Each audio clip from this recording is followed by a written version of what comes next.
ശരിക്കും ഞാൻ ഇന്ന് വിചാരിച്ചു ഞാൻ പട്ടിണിയായിരിക്കും. ഞാൻ ഫുഡ് എടുക്കാൻ മറന്നു പോയ ഒരു ദിവസമായിരുന്നു. അങ്ങനെ ഞാൻ എന്നാൽ പുറത്തുനിന്ന് ഫുഡ് വാങ്ങാമെന്ന് വിചാരിച്ചാണ്. ഇപ്പോൾ ഒറ്റ ഫുഡിൻ്റെ ഒറ്റ കട പോലും ഓപ്പൺ അല്ലായിരുന്നു. അങ്ങനെയുള്ളൊരു ദിവസമാണ് ഞാൻ ഫുഡ് എടുക്കാൻ മറന്നുപോയത്.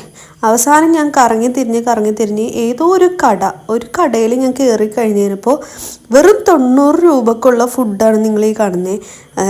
എന്തൊക്കെ ഉണ്ടായിരുന്നു? ക്യാബേജ് ഉണ്ടായിരുന്നു, അവിയലുണ്ടായിരുന്നു, മീൻചാറാണോ തക്കാളി ചാറാണോ എന്ന് അറിഞ്ഞൂടാ.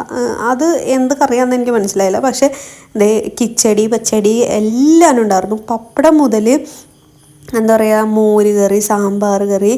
ഇത് ചെമ്മീൻ ചമ്മന്തിയാണ് കേട്ടോ. ചെമ്മീനും തേങ്ങയും അരച്ചതാണ്. ഒരു 90 രൂപക്ക് ഭയങ്കര ലാഭമായിട്ട് എനിക്ക് ഫീൽ ചെയ്തു. അതും ടേസ്റ്റ് വൈസ് നോക്കുകയാണെങ്കിൽ നല്ല ഫ്ലേവർ. ഈ 90 രൂപക്ക് തേങ്ങ അരച്ച മോര് കറി എങ്ങനെ കിട്ടിയെന്ന് ഞാൻ ആലോചിക്കാതിരുന്നില്ല. അപ്പോൾ ഇന്ന് ഇത്രയുള്ള വിശേഷം. ബൈ.